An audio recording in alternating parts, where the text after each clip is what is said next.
부는 없네. 오랜 세월 찾아 난 알았네. 내겐 주밖에 없네. 주 자비 강같이 흐르고 주 손길 치료하네.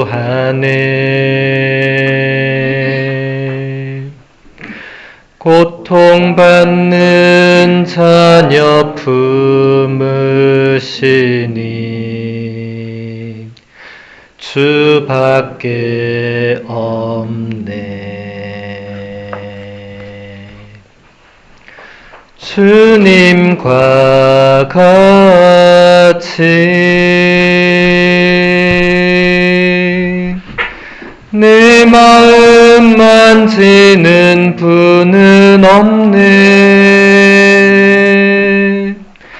오랜 세월 찾아 난 알았네.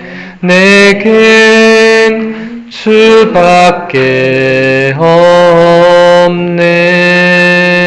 주자비 계속할게요. 주자비 강같이 흐르고 주 손길 치료하네.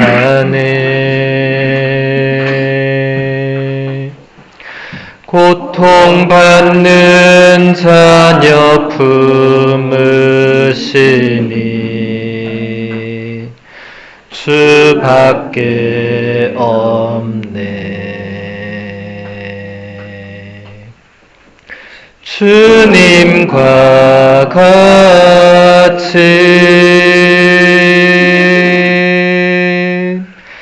내 마음 만지는 분은 없네. 오랜 세월 찾아 난 알았네. 내겐 주밖에 없네. 그 다음 곡도 좋아요. 227번. 그래요? 우리가 나는. 예, 미사 때 부르도록 하겠습니다. 지금 강의 시간. 예, 그렇네요. 자, 식사들 잘 하셨죠? 네. 예, 어제보단 좀 분위기가 좋아진 것 같아요. 이 주제가 좀 어렵다 보니까, 근데 제 피정은 한 번도 쉬운 적은 없었습니다. 예, 저는 제 피정에 함께하는 분들을 늘 존경해 왔습니다. 이렇게 어려운 거를 이렇게 함께 하시다니, 재미도 없고, 어려운 것만 가득한데, 그 피정이라는 게 재미를 추구하는 시간은 아니거든요. 그래서 재미는 여러분들이 새 속에서 다양하게 찾을 수 있을 것이고, 이런 시간이 여러분에게 좀 힘들고 낯설고 어려운 거는 순간적인 집중을 좀 많이 해야 되는데, 제가 보니까 이 현대인들이 그런 부분이 좀 약해요. 이게 집중력이 떨어지고 오래 가지를 못해요. 여러분들이 다 그렇다는 게 아니고 대체적으로 보면 어떤 묵상을 하든 기도를 하든 강의를 듣든 그 시간에 이렇게 집중해서 머무르는 이게 굉장히 중요한데, 여러분들 이 일상의 어떤 삶의 이 분주함이 이런 곳에서도 작용을 하는 것 같아요. 피정 때는 분주함이 사실 없어야 되거든요. 그냥 천천히 그 순간순간 고요히 머무르고 집중하고 그런 게 중요합니다. 여러분들이 앞으로 다른 피정들 가셔서도 분주할 필요가 없어요. 피정 프로그램이 좀 빡빡할 수는 있어요. 왜냐하면 피정마다 시간이 모든 피정은 시간이 부족해요. 제가 수녀님들하고 열흘 피정을 해도 시간이 부족하더라고요. 아마 한 달 피정을 해도 시간은 부족할 거예요. 근데 우리 기껏해야 뭐 하루 이틀 이렇게 피정을 하면 시간이 너무 부족하죠. 이제 그러니까 이 모든 어떤 시간이 이제 힘들 수밖에 없어요. 왜냐하면 짧은 시간에 뭘 전달을 해야 되는 제 입장에서는 이 시간에 뭐 쓸데없는 얘기를 한다거나 웃기는 얘기를 한다거나 그럴 시간이 없는 거예요. 시간 많으면 그렇게 할 수 있죠. 근데 항상 시간이 우리가 이제 어제 멀리 다치신 분이 안 오셨던 것 같은데. 그 가셨어요. 예. 이렇게 보니까 예. 어제 간다고 이야기했어요. 제가 지금 한참 집중 얘기하고 안 되는 예를 바로 죄송합니다. 예. 머리 다치고 이렇게 가셨는데. 예, 그건 아니고 원래 어제 가신다 했습니다. 자, 이어서 어제 뒷부분부터 계속 보도록 할게요. 나를 구하시지 않는 하느님, 로널드 신부님은 이렇게 얘기합니다. 어제 끝부분과 이어지는 맥락인데 제가 그 다음 본문을 읽어드리겠습니다. 하느님은 당신의 가장 사랑하는 아들인 예수님을 굴욕과 고통과 죽음에서 구해주시지 않았습니다. 예수님이 굴욕과 고통을 당하며 십자가에서 죽어가시는 힘든 순간에 군중은 이렇게 조롱합니다. 하느님께서 저자가 마음에 드시면 지금 구해내 보시라지. 나는 하느님의 아들이다 하였으니 말이야. 그때도 하느님은 예수님을 구해 주시지 않았습니다. 예수님은 그렇게 굴욕과 고통 속에서 돌아가셨습니다. 하느님은 예수님이 돌아가시고 난 이후에야 예수님을 죽음에서 일으켜 주셨습니다. 우리 하느님은 구조하시는 분이 아니라 구원하시는 분입니다. 이것이 십자가 안에 숨겨진 핵심적인 계시입니다. 예수님께서 공생활을 하시는 동안 많은 유혹들이 있었거든요. 일단 광야에서부터 유혹을 3번 연달아 받으셨죠. 여러분 사순 그 첫 주일, 둘째 주일 그 즈음에 들으셨잖아요. 그렇죠? 시작부터 유혹을 받았고 중간중간 계속 유혹을 받았고 마지막에 받은 유혹은 이제 십자가에서 내려오라는 유혹을 받아요. 내려오면 믿겠다. 이게 엄청난 유혹이었겠죠. 예수님이라고 해서 왜 안 내려가고 싶겠어요? 거기서 당당하게 내려가면 완전히 이제 난리 났겠죠. 그런데 지금 이 자리에 우리는 아마 없었겠죠. 그때 예수님이 내려갔으면 우리는 지금 이 자리에 없었을 겁니다. 많은 사람들이 이 부분에서 걸려 넘어지거든요. 왜 하느님은 이 순간에도 가만히 있었을까? 지난 세기에 히틀러가 저 난리를 치는데 왜 하느님은 가만히 있었을까? 지금도 세상에 전쟁이 이렇게 만연한데 왜 하느님은 가만히 계시는 걸까? 이렇게 나가면은 걸려 넘어집니다. 그러면 냉담자가 되거나 무신론자가 되거나 그리스도교를 공격하거나 비방하거나 이제 온갖 반대쪽 부류로 갈 수밖에 없는 거죠. 아니면 이단과 사이비로 빠지거나. 그래서 이 십자가의 핵심 내용을 제대로 알아야 됩니다. 십자가 자체만으로 보면 그냥 굴욕과 고통 속에서 조롱 속에서 그냥 한 사람이 잔인하게 죽어나간 거예요. 그 밑에 어머니가 서 있고. 외적으로 보면 그게 끝입니다. 그게 인류 구원의 가장 결정적인 표지가 되기 위해서 그 마지막 유혹을 예수님이 참고 넘기셔야 했고 하느님께서도 끝내 그 순간에 아무것도 하지 않으셨죠. 우리 믿음이라는 게 이런 데서 잘 걸려 넘어지거든요. 그래서 여러분들이 왜 하느님이 가만히 계실까? 이런 질문을 할 수는 있습니다. 왜냐하면 믿음은 발트 카스퍼 추이경님이 어느 책에서 잘 표현하셨는데, 믿음은 그 질문을 던지면서 거기서 자라난다고. 그 질문을 해야 된다 이거죠. 왜 하느님 가만히 계실까?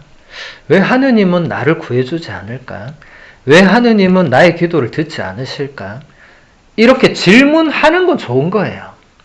근데 이제 답을 할 때 여러분들이 걸려 넘어지는 쪽으로 가서는 안 된다는 거예요.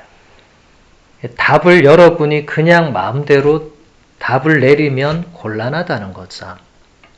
앞으로도 그렇습니다. 왜라는 질문은 좋은데 답을 찾는 과정은 혼자 단독으로 결정을 해서는 안 되고, 영적 지도자나 혹은 이렇게 함께 영적 동반하는 그룹 안에서 또 어제같이 떼저 성시간 같은 그런 기도 시간 안에서 끊임없이 들려오는 그 무언가 안에서 답을 찾아 나가야 되죠. 어제 많은 분들이 기도를 했어요. 많은 내용으로. 그거 다 하느님이 들어주시면 우리가 떼저 성신 앞으로 안 해도 됩니다. 뭐하러 그렇게 기도 이제 다 들어주시면 뭘 그렇게 간절히 외치겠어요. 들어주시면 끝인데. 그런데 그게 아니니까 간절하게 모든 내용들이, 저도 어제 그걸 다 듣고 있었잖아요. 들으면서 제 나름대로 어떤 답이 되는 내용들이 꼭 있더라고요. 전혀 저하고 상관없는 사람이 상관없는 내용의 기도를 하고 있는데 제가 들으면서 아, 맞아. 그렇구나. 이렇게 되는 거죠. 그래서 여러분, 하느님이 우리가 기도하는 대로 그대로 들어주는 자동 판매기 같은 분이 아니란 건 다 아실 거예요. 그분은 그런 분이 아니에요. 자동 판매기는 좋잖아요. 돈 넣고 내가 저거 원하는 걸 눌려서 나오면 되잖아요. 근데 하느님은 그런 분이 아니잖아요. 이제 그분하고 우리는 딜을 해야 되잖아요. 제가 이거 하면 당신 이거 주세요 하는데 이 하느님은 그걸 줄지 말지도 본인이 결정을 하시잖아요. 그렇죠? 그게 우리에게 얼마나 유익한지, 도움이 되는지, 또 우리의 신앙에 그게 어떤 영향이 있는지, 이런 많은 것들을 우리는 그 순간에 다 미처 생각하지 못하죠. 어린 아이가 부모님한테 청할 때 그런 게 그대로 드러나죠. 어린 아이는 사탕을 좋아하면 계속 사탕을 청하죠. 근데 부모님은 이제 한두 번 주다가 고민할 수밖에 없죠. 얘가 계속 사탕만 먹다가 나중에 이가 없어지면 어떡하나. 이 생각을 부모는 하고 애는 못 하잖아요. 우리도 마찬가지죠. 우리도 하느님께 청할 때 나중에 이가 없어지는까지는 생각을 못 하는 거예요. 대부분. 그 순간에 뭔가를 우리는 청할 수밖에 없는데, 근데 어제 여러분이 성신간 때 했던 기도들은 그런 차원은 또 아니었죠. 그래서 그런 기도는 다른 누군가에게 뭔가 답을 주는 거예요. 저같이 아무 상관없는 사람이 앞에서 듣다가 제가 예전에 뭔가 고민하고 있던 부분이나 이런 부분은 좀 뭔가 내가 풀리지 않았던 부분이 어떤 짧은 기도문을 통해서 딱 풀린다든지, 저는 어제도 그런 게 좀 있었어요. 이거였구나 하고 딱 이렇게. 그래서 저 혼자 마음속으로 하느님 감사합니다 이렇게.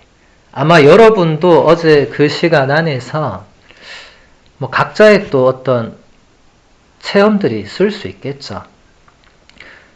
그래서 우리가 그런 시간에 누군가의 간절함이 다른 누군가에게 또 답이 되는 겁니다. 이 간절한 마음이라는 게 귀한 거거든요. 우리가 물론 평소에 여러분이 대부분 간절해요. 뭘 해도 간절할 거예요. 근데 이제 간절함은 전달이 되는 특성이 있어요. 여러분 월드컵 응원할 때 생각해 보세요. 얼마나 간절합니까? 모두가 막 간절하게 막 이렇게, 그런 순간에 어떤 힘이 발생하잖아요. 뭔지 잘 모르지만 이 엄청난 힘이 막 발생하잖아요. 물론 그런 게 꼭 결과를 뒤집거나 이러진 않더라도 사람들이 그때 뭔가를 느끼잖아요. 아, 이게 뭔가 이 힘이 있구나, 이게. 같은 간절함이 모여가지고 힘을 내는구나. 프란치스코 교황님이 처음 교황님 되셨을 때 저는 정말 운이 좋게 그 자리에 있었거든요. 제가 뭐 로마 유학 중이었으니까. 근데 로마 유학 중이라고 해서 그 자리에 있을 수 있는 건 아니에요. 로마에 있는 사람이 맨날 거기 있는 건 아니거든요. 그리고 흰 연기가 언제 날지는 아무도 모르잖아요. 그렇잖아요. 이번에도 흰 연기는 4번째에 났거든요. 3번째까지 온 사람은 흰 연기 못 보고 돌아간 거예요. 그러니까 아무나 보는 게 아닙니다. 근데 저는 검은 연기를 보러 갔다가 흰 연기를 봤거든요. 그러니까 그것도 하나님 뜻이겠죠. 저는 검은 연기도 볼 마음도 없었어요. 근데 옆에 있는 멕시코 신부님이 여기까지 와서 검은 연기는 직접 봐야 되지 않겠나, 이 한마디에 그냥 그래 나중에 한국 가서 내가, 신부님 그때 뭐 했어요? 나 공부했습니다. 이거는 좀 아닌 것 같아서 갔는데 흰 연기가 난 거죠. 저 모르고 갔어요. 이번에도 아마 많은 사람들은 모르고 그 자리 갔다가 봤을 거예요. 근데 그때 이제 여러분 기억이 나실지 모르겠지만 프란치스코 교황님이 첫 강복을 주시기 전에 먼저 여러분의 기도가 필요하다 이렇게 하시면서 기도해 달라고 하고 90도로 고개를 숙인 적이 있어요. 그때 한 1분 가까이 침묵이 흐르면서 그때 그 광장뿐만 아니고 거기 모인 군중이 사람들이 셀 수는 없었지만 최소 수십만 명에서 최대는 100만 명을 훨씬 넘게 있었어요. 여러분 그 정도 군중이 모여 있는 거는 상상 이제 TV로 보겠죠. 영화나 드라마 TV로. 근데 실제로 그런 자리에 저도 처음 있어 봤고 아마 다시 그런 자리에 있을 기회는 많지 않을 것 같은데, 이 군중의 힘이라는 게 저도 그때 진짜 느꼈거든요. 이게 수십만 명이 간절한 마음으로 한 사람을 위해서 기도를 하는, 저는 그런 체험은 정말 특별했어요. 이게 저 뒤에서부터, 저는 굉장히 앞쪽에 있었거든요. 저 뒤에, 그러니까 떼벨의 훨씬 뒤에까지였던 것 같아요. 군중이 끝도 없이 있었어요. 제가 나중에 TV로 보니까 무슨 진짜 사람이 저 뒤로 도대체 어디까지 있었는지 모를 정도로. 근데 그 끝에서부터 이게 기도가 이렇게 앞으로 오는 거예요, 앞으로. 근데 모든 사람이 한 사람을 향해서 기도를 하니까 전 그 순간에서 이게 뭐지 하는 그런 말로 표현할 수 없는 그런 체험을 했는데, 교황님이라는 존재, 그러니까 프란치스코 교황님이 12년 동안 그렇게 훌륭하게 베드로의 직무를 수행할 수 있었던 것은 그분 자체가 훌륭한 것도 있었지만, 제가 볼 땐 그 처음에 기도를 받으셨던 그 수십만 명 플러스 TV와 유튜브와 라디오로 그 순간에 함께했던 사람들 숫자는 이제 상상도 못하는 숫자죠. 근데 기도했을 거거든요. 교황님이 기도해 달라고 했으니까. 왜냐하면 저도 이번에는 제가 로마에 없었기 때문에 유튜브로 그냥 보면서도 계속 기도했거든요. 교황님을 위해서. 뭐 이번 교황님은 그렇게까지는 안 하셨지만, 프란치스코 교황님이 그때 그렇게 했을 때 전 세계에서 동시다발적으로 정말 수백만에서 수천만 명이 기도했겠죠. 혹은 억대가 기도했을 수도 있죠. 저는 그 힘이 작용했다고 생각합니다. 12년 동안 한결같이. 또 프란치스코 교황님은 항상 무슨 말씀이 끝나면 나를 위해 기도해달라 이 말을 자주 하셨어요. 그래서 사람들이 그냥 웃었어요. 처음에는. 농담하신다 생각한 거예요. 왜냐하면 당연히 우리가 기도하는데 뭘 저렇게 또 기도해 달라고 하시나. 근데 제가 볼 때 그분은 진심이었어요. 제가 볼 때만 그런 게 아니라 많은 프란치스코 교황님을 직접 만났던 분들이 그걸 증언했어요. 교황님은 나의 기도를 필요로 하신다. 그런 말씀을 직접 하셨다고.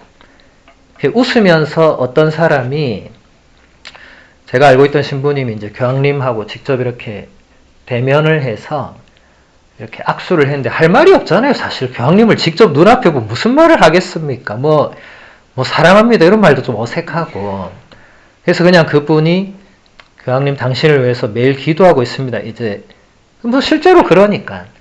근데 그렇게 딱 말씀하니까 교황님께서 저는 그게 가장 필요합니다. 이렇게 말씀을 하셨다는 거예요. 이분이 되게 놀랬다는 거예요. 사실 그게 인사말 칠해일 수 있고 그냥 감사합니다 해도 되잖아요. 사실 큰 의미를 안 둬도 되는데 교황님 딱 그 말씀 하시니까 이분이 그때 느낀 거예요. 아, 교황님은 정말 우리의 진심 어린 기도를 필요로 하시는구나, 저분이. 우리가 모르는 얼마나 많은 그 직무의 어려움이 있겠어요. 그래서 여러분들 다 교황님 위해서 열심히 기도하시겠지만 그 간절함. 지금 레오 교황님이 교황님 되신 지 아직 한 달도 안 됐어요. 한 달도.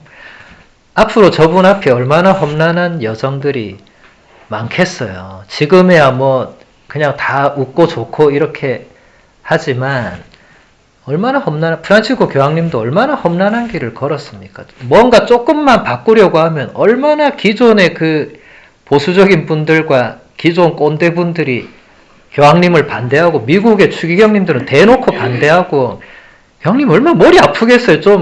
이렇게 좀 해보자 하는데 전부 다 안 한다 이렇게 나오시면 이 개혁이라는 게 그만큼 힘든 거예요. 마르틴 루터는 개혁하려다가 그냥 나갔잖아요. 안 되잖아요. 이 안에서 안 되니까 그냥 나가잖아요. 힘도 없었지만은. 교황이 해도 안 되는 걸 일개 신부가 무슨 힘으로 개혁을 하겠습니까? 많은 본당 신부님들이 본당 부임하면 뭘 좀 해봐야지 이렇게 처음에 열심히 하다가 3개월 안에 다 내려놓습니다. 아, 안 되는구나. 이 본당은 꿈쩍도 안 하는구나. 네.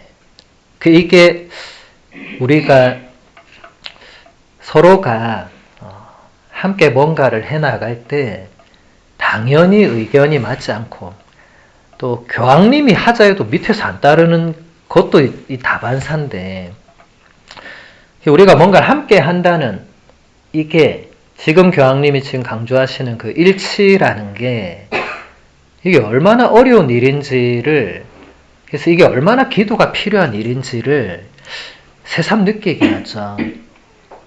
아우구스티노 성인이 회심한 이후에 세례를 받고 나서 이분이 그 세속의 최고 명예직을 다 내다 버려요. 이분이 황실 전속 수사학 교수였는데 우리로 치면은 이게 뭐냐면 대통령실의 그 연설 비서관쯤 되는 거예요. 우리는 비서관 하니까 별거 아닌 것 같지만 그 자리는 아무나 가는 게 아니에요. 대통령 연설문을 작성하고 대통령 그대로 읽는 거예요. 아우구스티노 성인이 그런 거 한 거예요. 이제 그거는 가만히 있어도 죽을 때까지 명예와 권력과 부가 보장되는 자리예요. 근데 아우구스티노 성인이 가톨릭 교회의 세례를 받고 나서 그런 자리를 미련 없이 다 내다 버립니다. 그리고 뭘 하느냐? 수도 공동체를 세워요. 요 정도 인원으로 요대로 이제 우리는 정말 하느님을 섬기는 일에만 헌신하자. 이상적인 수도 공동체를 꿈꾸고 그렇게 해서 아우구스티노 수도회가 실제로 설립이 됩니다. 아우구스티노 성인은 규칙서도 직접 씁니다. 지금까지 전해져 내려오고 있고 지금도 그 규칙서를 따르는 수도회 수녀회들이 아우구스티노 수도회뿐만 아니라 영원한 도움의 성모 수녀회나 한국의 도미니코 선교 수녀회도 그 규칙서를 따르고 있어요. 그 정도로 영향이 있죠. 지금 교황님은 아예 그 규칙으로 평생을 사신 분이죠. 그 아우구스티노 성인은 그때 그 규칙서에서도 사도행전 그 4장에 나오는 초대교회 공동체가 한마음 한뜻이 되었다. 이 구절에 굉장히 집중합니다. 그게 이상적인 공동체의 모습이라는 거죠. 한마음 한뜻이 되는 것만큼 이상적인 게 없겠죠. 부부도 마찬가지죠. 부부가 여러분 이때까지 부부 생활하면서 한마음 한뜻이 된 적이 많습니까? 안 된 적이 많습니까? 당연히 안 된 적이 많죠. 된 적이 더 많으면 그 부분 좀 이상한 부분입니다. 당연히 안 되는 게 많아요. 이제 맞춰가는 거죠. 아우구스티노 성인도 이 해보니까 안 되는 게 너무 많은 거예요. 아, 이게 생각보다 쉬운 게 아니구나.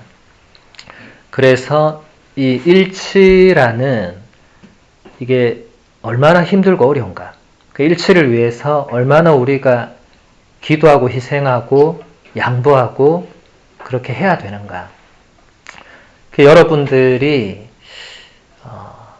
기도할 때 항상 그 지향점이 있을 건데 지향점의 더 근본적인 것들을 좀 내다봐야 되거든요. 앞으로는.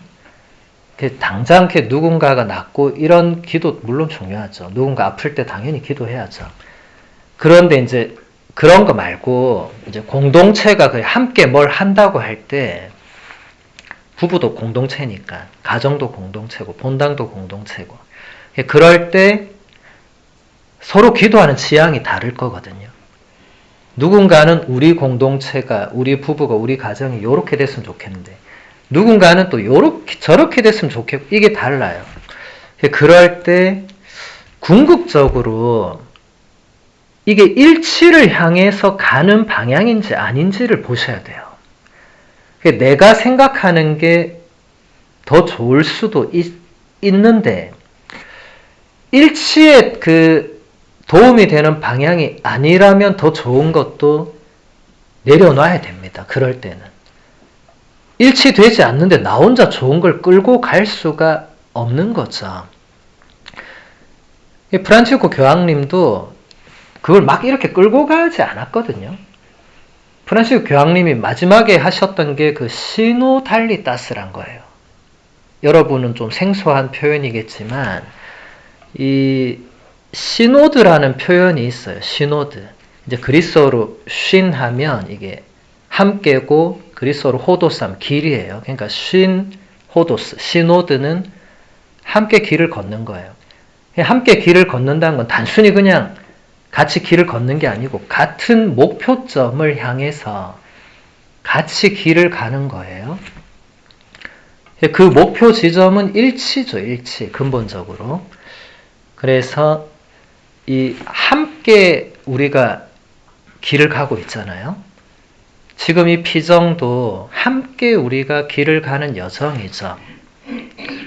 제가 이렇게 중간중간 강의를 하는 것은 우리가 여기 왜 모였고 우리가 어디를 향해서 가고 있고 우리는 무엇을 해야 되고 이런 목적과 의미를 여러분들에게 일깨워 주는 거죠.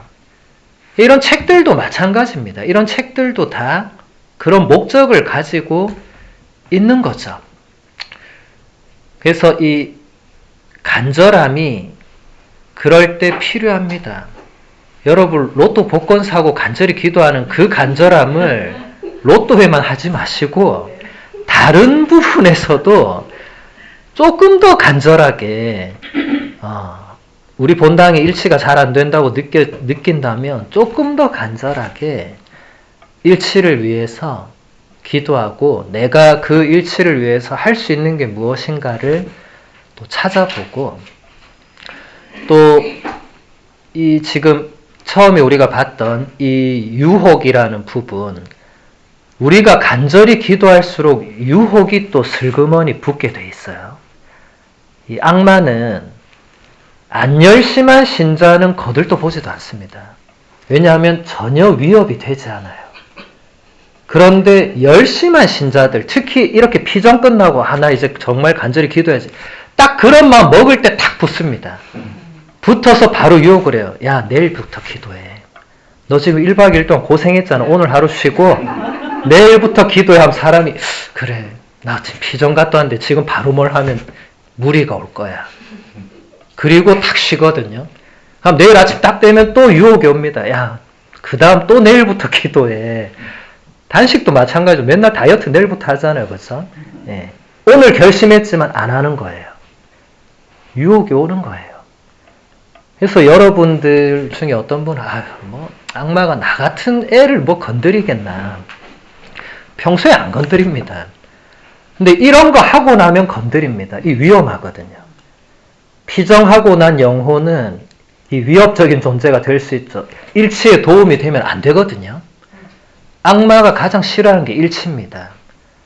악마를 디아블로라고 하잖아요. 디아볼로스라는 그 그리스어의 어원을 두고 있어요. 그리스어로 디아라는 전치사와 발로라는 동사가 합쳐진 거예요. 그리스어로 쉼발로라는 동사도 있어요. 쉼발로와 디아발로는 딱 극과 극인데, 쉼발로는 우리가 주일마다 고백하는 신앙 고백문이 쉼볼론이거든요. 영어로 심볼 있잖아요. 그죠? 거기서 온 겁니다. 일치의 상징이죠. 쉼발로는 일치, 디아발로는 반대로 분열되는 거예요. 그러니까 쉼발로는 함께, 원래는 이제 뭔가 깨뜨린 조각을 함께 맞추는 것, 그러니까 같은 방향을 향해서 뭔가를 놓는 것, 두는 것, 그런 여러 가지 의미를 포괄하고, 거기서 전치사만 바뀌는 거예요. 쉼은 함께인데 디아는 이게 방향이 어긋나는 거예요. 방향이. 그러니까 같은 방향으로 이렇게 가는 게 아니고 어긋나도록 하는 거죠. 이 악마는 항상 목표가 그거예요. 같은 방향으로 가려고 하는 사람들을 어긋나게 하는 거예요. 예. 그래서 여러분들이 일치되지 않는 어떤 부분에는 걸림돌이 있는데, 일체는 걸림돌이 있죠. 근데 그게 사람이라고 생각할 때가 많죠. 그게 굉장히 치명적인 오류입니다. 여러분들이 가장 쉽게 생각하는 게 우리 본당에 저 사람만 없어지면 일치된다, 이런 생각을 해요. 그 사람 이사 가잖아요. 다른 사람이 또 등장하게 되어 있습니다. 등장하고 자시고 할 것도 없이 어떤 사람은 본인이 걸림돌인데 본인이 모르는 경우도 있어요. 이게 우리가 일치된다는 게 얼마나 어려운지는 여러분이 예수님 12제자만 봐도 알 수가 있죠. 마지막까지 일치하지 못했죠. 우리가 이 쉼발로를 한다, 함께 뭔가를 한다, 뭔가 간절하게 기도한다, 그럴 때 악마의 유혹이 오는데, 여러분, 악마는 절대로 도깨비 뿔을 달고 무서운 모양으로 그렇게 우리에게 오지 않습니다. 그냥 지나가는 뭔가로 싹싹 그냥 던지는 거예요. 그냥 여러분 내면에 올라오는 뭔가에 거기 하나 탁 보태는 거예요. 제일 쉬운 예가 제가 아까 한 것처럼 지금 기도해야지 할 때 지금 하지 말라는 어떤 신호를 보내는 거예요. 마음먹었는데 그걸 못하게 하는 거예요. 왜냐하면 여러분이 기도하겠다는 거는 내가 하느님과 일치하겠다는 건데, 악마는 이제 그걸 또 싹 이렇게, 너 지금 당장 안 해도 되잖아. 너 지금 머리 아프지. 너 지금 춥지. 너 지금 기도하러 가면 감기 걸릴 수도 있어. 이런 게 막 올라오는 거예요. 근데 이게 사람이 이게 맞아. 나 지금 좀 쉬어야 돼. 나 어제까지 기도 열심히 했어. 넘어간 거죠. 안 갑니다, 그러면. 원래 가려고 했는데. 그래서 여러분, 이 예수님도 십자가에 매달려 계시는데도 밑에서 누군가가 이렇게 조롱을 했어요. 네가 하느님의 아들이면 내려오라고. 아마 십자가에 매달려서까지 이렇게 유혹이 올 거라고는 예상하기 어렵죠. 이제 십자가에 매달렸으면 이제 거의 다 된 거잖아요. 근데 여러분, 다 된 밥에 재 뿌린단 말 있잖아요. 그죠? 다 된 줄 알았는데 막판에 누가 뒤집어 엎거나 막판에 누가 이거를 팍 그냥 흐리거나 이런 일들이 생기잖아요. 그래서 마지막까지 우리가 깨어 있어야 되는 의미도 거기 있는데, 그래서 여러분들 유혹은 항상 조심해야 됩니다. 우리 어제도 수녀님이 그런 말씀 읽었잖아요. 악마에게 틈을 줘서는 안 된다. 그게 예전 공동 번역에서는 악마에게 그 발을 디디게 해서는 안 된다. 그러니까 악마는 그게 베드로 1서에도 나오고 사도 바울의 서간에도 나오는데 악마는 호시탐탐 기회를 엿보고 있기 때문에 우리가 잠시 방심하고 우리가 잠시 좀 마음을 놓을 때 그때 탁 이렇게 옵니다. 예수님이 십자가 이제 못 박히셔서 이제 돌아가시기만 하면 되는데 그때 탁 이렇게 쏘는 거예요. 내려오라고. 여러분도 이 정도면 다 된 것 같은데 이럴 때 조심해야 됩니다. 그럴 때 유혹이 또 옵니다. 우리는 이 지상에서는 다 되었다는 게 있을 수 없습니다. 예수님이 다 이루었다는 걸 언제 말씀하셨어요? 마지막 숨을 내뱉기 직전에. 이제는 진짜 더 이상 유혹이 올 수가 없는 거죠. 이제는 그 마지막 숨을 내쉼과 동시에 당신은 끝나시는 거니까 여러분도 우리도 똑같습니다. 마지막 숨을 내뱉는 그 순간 전까지 유혹이 올 겁니다. 여러분 60 넘으면 유혹이 없을 줄 알았죠. 지금 60 넘은 분들이 저한테 신부님 제가 이 나이 되면 유혹이 없을 줄 알았는데 더 있다고 더. 70 넘은 분이 이제 이 정도 되면 유혹이 없을 줄 알았는데 그런 거 없습니다. 80이 넘어도 90이 넘어도 심지어 100살이 돼도 아브라함이 유혹을 안 받았어요? 받습니다. 나이랑 상관없습니다. 120살이 되어도 유혹은 받게 되어 있습니다. 그래서 여러분들이 항상 깨어 있어야 된다는 것, 그리고 걸려 넘어지지 않기 위해서는 내가 뭔가를 설정해 놓은 것들을 유심히 봐야 됩니다. 하느님이라는 존재, 어제도 그런 얘기가 있었는데 하느님이란 존재를 사실 여러분이 대부분 다 어느 정도 설정을 해놨거든요. 나에게 하느님은 어떤 분인가 하면 대부분 대답은 해요. 나에게 하느님은 이런 분이시다. 그게 맞고 틀리고를 떠나서 그게 여러분들에게 걸림돌이 될 수 있어요.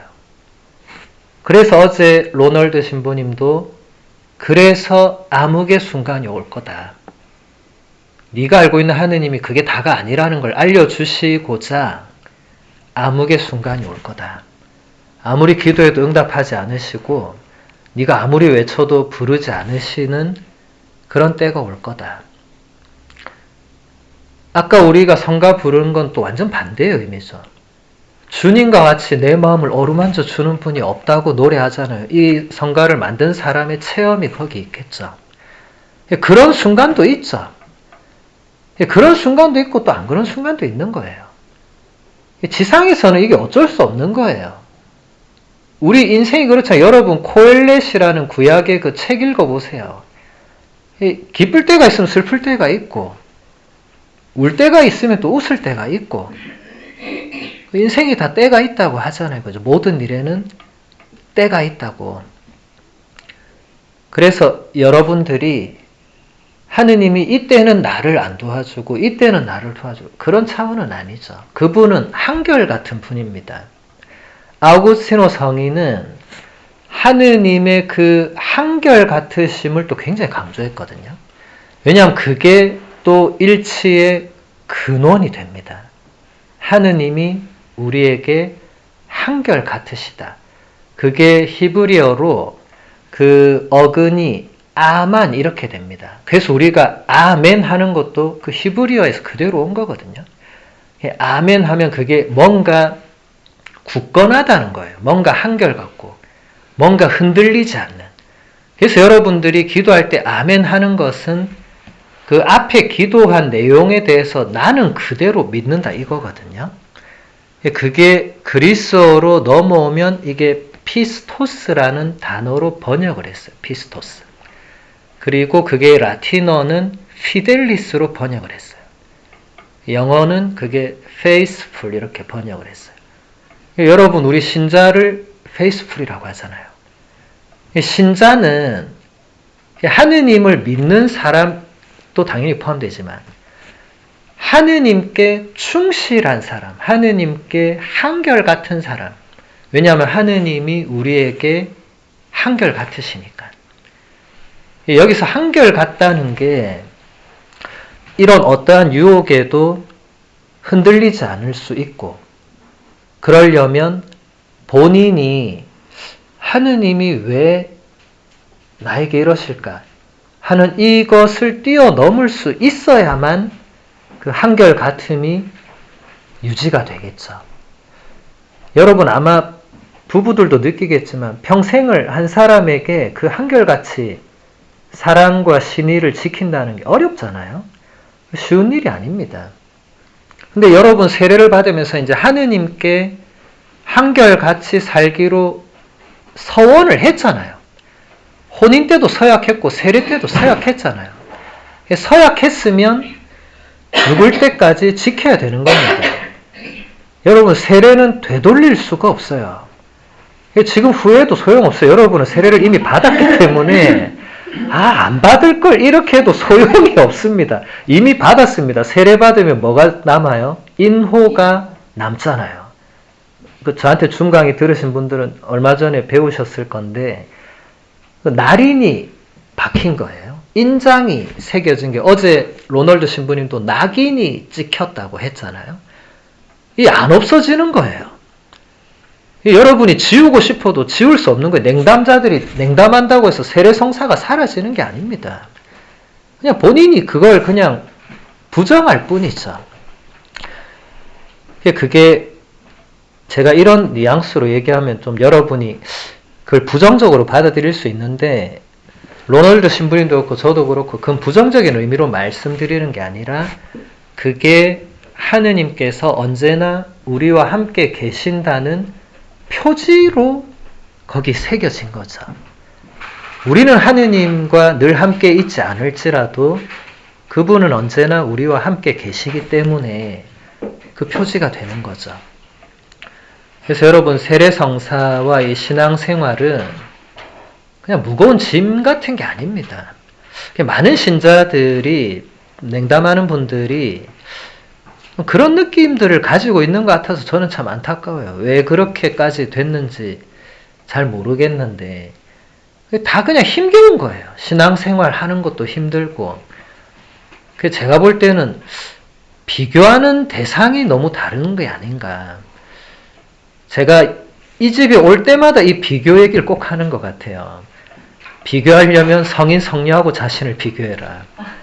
다른 비신자, 무신론자, 그냥 세속 친구하고 비교하지 말고 성인 성녀 한 명을 정해놓고 비교해라.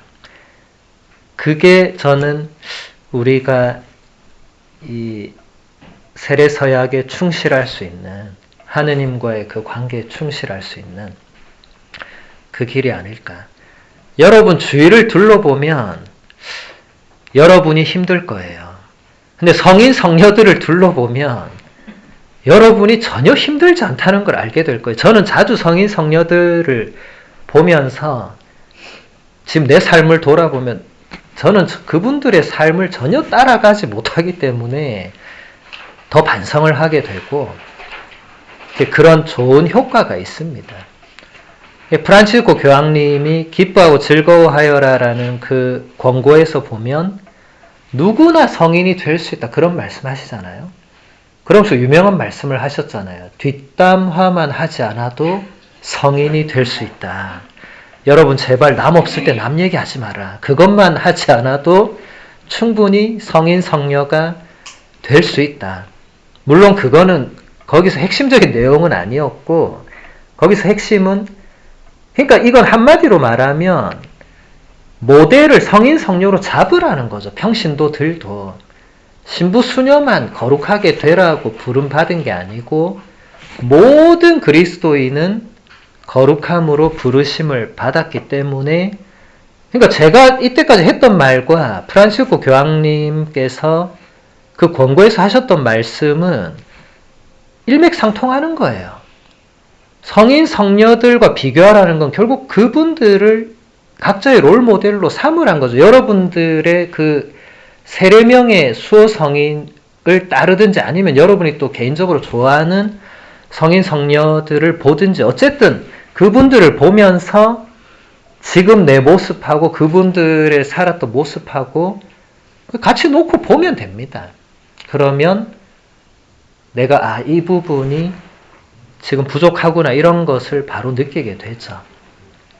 그런데 그 성인 성녀의 자리에 세속 친구를 놨다 생각해 보세요. 그러면 여러분이 주일 미사 가는 것도 힘들고 레지오 하는 거 힘들고 성령기도회 하는 거 힘들고 나만 보니까 온갖 고생 다 하고 있고 옆에 신자들하고 다른 친구들은 저렇게 자기 시간 다 놀고 할 것 다 하고 나는 내 거 하나도 못하고 이러다 냉담하는 거죠. 그죠? 비교 대상이 잘못된 거예요. 비교는 안 하는 게 좋지만은 그래서 여러분들도 그 성인 성녀들을 꼭 누구 하나 안 정해도 저는 사실 로마 있을 때 아시시를 그렇게 많이 가서 프란치스코 성인과 글라라 성녀를 모델로 삼아서 많은 힘과 도움을 받았지만 또 로마 있을 땐 제가 성바오로 대성당을 또 가장 많이 갔었어요. 그 바오로 사도의 무덤이 있어요. 거기 무릎 꿇고 늘 기도를 했었어요. 제가 서품 모토가 또 사도 바오로의 고백이기도 하기 때문에 그러니까 여러 성인들이 우리에게는 다 좋은 모델이 됩니다. 남녀 구분도 없어요. 저는 성녀 소아데리사도 너무 좋아해서 프랑스에 갔을 때 일부러 리즈웨를 찾아갔어요. 기차 타고. 파리에서 1시간만 기차 타면 리즈웨를 갈 수 있어요. 하루 종일 리즈웨에서 또 소아데리사 성녀를 향해서 기도했고 또 요한 마리아 비안네 신부님은 또 교구 사제 수호 성인이니까 저한테는 또 수호 성인이기도 하니까 또 제가 거기 또 갔어요. 일부러 그 시골 촌을 또 찾아가가지고 가서 또 하루 종일 기도했어요. 그러니까 여러분들이 꼭 그냥 내가 베드로다 해서 무조건 베드로에게만 뭐 그럴 필요 없어요. 현대 성인이든 옛날 성인이든 그 누구든 우리 교회에 성인 성녀가 많다는 것은 굉장한 보물이거든요. 한두 분도 아니고 이렇게 많은 성인 성녀가 있다는 것은 저는 우리 가톨릭 교회만의 참 특별한 보물이 아닌가 싶어요. 다른 종교들은 이런 게 없어요. 찾아볼래도 찾아볼 수가 없어요. 왜냐하면 이게 교리 차이라서 그런 것도 있거든요. 우리는 성인들의 통공을 믿잖아요. 꼼무니오 쌍토룸이라고 하는 그게 뭐냐면 천국에 있는 성인들, 지상에 있는 우리들이 기도로 연결되어 있다는 거거든요. 이런 교리는 가톨릭 교회밖에 없기 때문에 다른 종교는 아무리 그 누군가가 그 종교에서 열심히 살다 죽어도 죽으면 끝입니다. 뭐 책이 좀 남아 있겠지만 그러면 끝이죠. 그 이상 뭐 없어요. 근데 우리는 지금까지도 모든 성인 성녀들을 다 기억합니다. 특히 성인 성녀들이 하늘나라로 떠나가신 날을 우리가 천상탄일이라고 그래요. 그래서 대부분 성인 성녀들은 돌아가신 그 날이 축일이 됩니다. 물론 이제 그 날이 어떤 날과 겹치면은 그렇게는 할 수 없는데 보통은 하늘로 떠나신 날, 그래 계속 연결된다는 의미예요. 그래서 여러분들 제가 자주 성인 성녀들 자서전을 읽어보라고 권고하는 이유도 그분들이 자서전 쓸 때만 해도 성인이 아니었잖아요. 우리와 똑같은 사람일 때 쓴 거거든요. 그래서 그걸 읽어보면 우리가 도움을 많이 받을 수 있어요. 힘도 많이 받고. 아우구스티노 성인의 고백록 이런 거는 꼭 한번 읽어보세요. 그러면은 아우구스티노 성인이 얼마나 문제가 많은 인물이었는가를 한눈에 알고 굉장한 위로를 받습니다. 발터 카스퍼 주기형님 뭐라고 했냐면 아우구스티노 성인이 만약에 이 시대에 태어났으면 주교자 성당에 복사단에도 못 들어갔을 거라고 그런 얘기를 했어요. 실제로 그렇습니다. 주교자 성당 복사단을 아무나 뽑아주지 않거든요. 아우구스티노 성인은 신학교 입학도 못했을 거예요. 입학할 자격이 안 됐거든요. 그런데 사제가 되고 주교가 되고 성인이 됐잖아요. 이게 우리한테 얼마나 큰 힘과 위로와 희망을 줍니까? 여러분들이 여러분 자신의 비참한 모습을 보고 혼자 좌절할 때 이미 성인 성녀들은 그걸 자기 자서전에 썼단 말이죠. 벌레 같은 야곱이 나였구나 이러면서 쓴단 말이죠. 여러분 구약을 읽어보면 이사야서에서 구더기 같은 야고바 막 이런 굉장히 좀 강한 표현들이 나와요. 왜 사람을 구더기 벌레에 비유할까? 근데 여러분이 죄를 짓고 나서 여러분의 그 내면의 상태를 볼 때 벌레도 나보다 깨끗할 수 있다. 이런 생각이 드는 경우도 있을 거예요. 벌레들은 해충을 제외하고는 적어도 죄도 짓지 않아요. 해충도 죄는 안 짓죠. 예. 벌레들은 죄는 짓지 않잖아요. 그냥 자기 주어진 명대로 살다가 때 되면 가잖아요. 그죠? 근데 인간만이 죄를 짓죠. 그런 면에서 본다면 우리는 그 어떤 피조물보다 비참할 수 있죠. 인간은. 인간이란 존재가 참 미스테리한 게 피조물 중에 으뜸이고 정점인데, 근데 또 어떤 땐 보면 피조물 중에 가장 비참한 지경에서 바닥을 기고 있는 게 인간이거든요. 그래서 어제 어떤 분이 기도했잖아요. 떼제성 시간 때 내가 당신의 피조물이라는 걸 기억하게 해달라. 저는 그게 굉장히 와닿더라고요. 아, 그래, 맞아. 내가 당신의 피조물이라는 걸 내가 기억을 해야 되는구나. 이게 기도의 힘이 그런 데서 오는 거예요. 그분은 무슨 지향으로 어떻게 기도했는지 모르지만 저는 그 피조물 단어가 탁 오더라고요. 바로. 내가 교만했었구나. 이런 게 바로 오더라고요. 한낱 피조물일 뿐인 우리가, 제가 가끔씩 그걸 뛰어넘어서 하느님께 대들고 반항하고 하느님을 오히려 밑으로 내리고 막 그러잖아요. 무신론자들이 그렇게 하는 거는 애시당초 그냥 그 사람들은 신앙도 없고 하느님을 공경하는 마음도 없고 뭐 그럴 수 있죠. 근데 우리가 그렇게 하는 것은 그 문제가 있죠.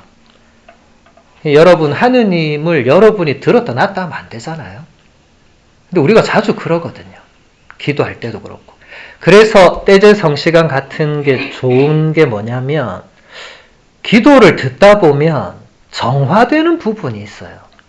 남의 기도를 우리가 여러분 남이 무슨 기도하는지 어떻게 합니까? 다 속마음으로 기도하는데 모르잖아요. 근데 어제 같은 시간은 누군가 기도하는 걸 듣잖아요. 그러면 우리 기도가 정화가 됩니다. 아, 내가 이런 거는 순수하지 못했구나. 순수한 기도를 들으면 그게 느껴져요. 정말 순수한 기도들. 어제 같은 경우에는 순수한 기도가 나올 수밖에 없어요. 그건 그렇게 가식적일 수도 없어요. 왜냐하면 우리가 그 기도의 내용의 대상을 잘 모르기 때문에 그냥 들으면서 그 순수한 마음들이 전달이 되죠. 그래서 저는 어제 그런 걸 느꼈는데 이 순수한 기도들, 간절한 기도들이 결국 우리를 그렇게 또 순수하고 간절하게 만드는구나. 비록 내 기도는 아니지만 내가 거기에 저 기도가 이루어지기를 바라는 마음을 얹어서 또 기도하잖아요. 그 기도의 힘이죠. 그래서 우리가 기도 부탁을 하는 거잖아요. 옆 사람한테. 나 혼자 기도해도 되는데 좀 열심히 기도하는 분한테 꼭 부탁을 하잖아요. 좀 이 지향으로 기도해달라. 우리 신부 수녀들한테도 신자들이 기도 부탁을 많이 해요. 우리는 우리 자신을 위해서 기도할 틈이 없어요. 하도 부탁을 많이 하니까 부탁받은 것도 다 못하고 잘 때가 많아요. 그러다 보니까 나를 위해서는 누군가가 해주겠지 하고 이제 근데 교황님은 그래서 나를 위해 나도 기도 좀 받아야 된다. 프란치스코 교황님 솔직한 분인 것 같아요. 저는 그렇게는 잘 못하겠던데 나 뜨거워가지고 뭐 그냥 해주시겠지 하고 안 해주시면 할 수 없지 이렇게 하는 거죠. 그래서 여러분 그 간절한 마음, 순수한 마음, 또 일치가 지향점에 있는가 이걸 보는 것, 이런 게 다 굉장히 기본적인 것들이거든요. 기본적인 것들. 기도와 공동체에 있어서는 이게 기초가 되는 겁니다. 아우구스티노 성인이 이제 이런 얘기를 많이 하세요. 지금 교황님이 앞으로 아우구스티노 성인을 많이 이렇게 또 알려주겠죠. 그죠? 하나만 더 보도록 하겠습니다. 저승에 가셨다라는 교리는 모든 종교를 통틀어서 인간에게 가장 큰 위로를 주는 교리입니다. 그리스도의 십자가에서 드러난 사랑은 너무나 큽니다. 예수님은 우리가 만들어낸 어떤 지옥이라도 마다하지 않고 오시어 얼어붙은 영혼을 녹이고 두려움에 떨고 있는 우리를 낙원의 빛과 평화로 데려가실 것입니다. 예수님은 잠긴 문 앞에 그저 무력하게 서 계시지 않습니다. 네, 하느님의 아드님께서 죽음을 겪으시고 죽음을 겪으신 이후에 부활하시기 전에 저승으로 가셨다는 우리 교리가 있죠. 사도신경에 분명히 명시가 돼 있잖아요. 저승에 가셨다. 안 가도 될 분이 가신 거예요. 굳이. 당신을 거부하는 영혼들에게 가신 거예요. 이게 로널드 신부님은 모든 종교를 다 통틀어 가지고 모든 종교는 교리가 있거든요. 그 모든 교리를 다 통틀어서 인간에게 가장 큰 위로를 주는 교리가 이거다라고 확신했어요. 하느님이 인간도 가기를 꺼리는 곳에 가셨다는 거예요. 저승이라는 건 아주 좋게 표현한 거지만 그걸 다르게 표현할 때는 이 죽음과 허무와 악과 정말 하느님 아닌 모든 것을 그냥 집약해 놓은 그런 어떤 상태, 공간, 모든 걸 다 포괄하겠죠. 블랙홀 이런 거 떠올려 보시면 되겠죠. 그냥 거기에 빨려 들어가는 순간 끝나는 거잖아요. 모르잖아요, 이제. 학자들도 그 이상 밝힐 수가 없잖아요. 거기 들어가고 나면 뭐가 어떻게 되는지 모른다고 하잖아요. 빛이 없는, 평화가 없는, 사랑이 없는, 우리가 상상도 할 수 없는 그런 상태, 거기에 하느님의 아드님께서 가셨다는 거예요. 이제 가셨다는 것도 굉장히 비유적인 표현이지만 하느님의 사랑과 자비는 우리의 어떤 상상을 초월한다는 거예요. 이제 지옥이라는 교리가 분명히 있습니다. 왜냐하면 예수님께서 직접 말씀을 하셨기 때문에 이건 우리가 어떻게 바꿀 수가 없어요. 근데 많은 사람들에게 이게 또 걸려 넘어지게 하는 거거든요. 아니, 사랑의 하느님이 어떻게 지옥을 만들고 어떻게 누군가를 영원히 불타게 하고 어떻게 그럴 수 있나 하면서 이제 냉담을 하죠. 예수님이 분명히 근데 말씀을 하셨어요. 불붙는 지옥에 던져질 거라는 표현을 하셨어요. 이걸 어떻게 우리가 받아들여야 되는가? 예수님이 눈이 죄를 지으면 눈을 빼라고 했는데 그럼 눈을 빼야 되나? 다 병원에 가야 되나? 그렇게 이제 성경을 받아들이기 시작하면 그 이제 사이비 이단이 되는 겁니다. 그래서 여러분, 성경은 제가 자주 강조하지만 묵상은 개인의 영역이지만 해석은 교회에 맡겨져 있는 겁니다. 여러분 마음대로 해석하고 여러분 마음대로 해석한 사람의 걸 듣고 그런가 보다. 그건 다 사이비들이에요. 사이비. 교회 안에도 사이비가 얼마든지 있을 수 있습니다. 본인이 사이비라고 명찰 안 달고 다녀서 그렇지 조심해야 됩니다. 교회 안팎을 가리지 않습니다. 이단 사이비가 영역 정해놓고 그러지 않습니다. 조심해야 되는데, 그래서 여러분들 이 교리나 이런 것들을 배울 때 잘 배우셔야 되고 제대로 알아야 되고 또 그 표현들이 여러분이 알고 있는 일반 배경 지식과 많이 다를 때는 그 새로운 걸 받아들이려고 해야 되는데 많은 분들이 본인이 알고 있는 그 배경 지식에 이제 접목을 시키려고 하거든요. 그 어떻게든 융화시켜 보려고 해요. 그래야 본인의 삶이 편할 거 아니에요. 나를 안 건드릴 거 아니에요. 왜냐하면 내가 가지고 있던 걸 다 버려야 되면 힘들잖아요. 더 성당에 올인해야 될 것 같고 그거는 싫으니까 타협을 해야 되잖아요. 나는 요 정도만 하고 싶으니까 그 이상은 안 넘어오려고 하는 게 제가 볼 때 많은 우리 가톨릭 신자들의 주요 특징 중 하나입니다. 제가 강의를 할 때도 느끼고 제가 뭘 하려고 할 때도 느껴요. 사람들이 확 따라오지 않아요. 다 조건을 내걸어요. 신부님 제가 요런 거 제가 이런 거 있기 때문에 제가 요런 거는 시간이 안 돼서 안 되고 뭐 제가 조건 따지다 보면 할 수 있는 사람이 아무도 없어요. 그냥 나 혼자 간다 이러고 가야 되지. 누구 좀 같이 해볼까? 안 됩니다 이게. 또 여기 와 계신 분들은 벌써 본당인데 어디도 한 너댓 개를 하고 계시기 때문에 제가 또 그분들을 시간도 뺄 수도 없어요. 그거라도 열심히 하세요 이렇게 해야 됩니다. 그래서 이 교회에서 가르치는 내용을 여러분들이 제대로 알고 배우는 것은 매우 중요합니다. 그래서 제가 지금 한 학기 동안 줌 강의를 하면서 가톨릭 교회 교리서를 해설을 하고 있고 다음 학기에도 할 거예요.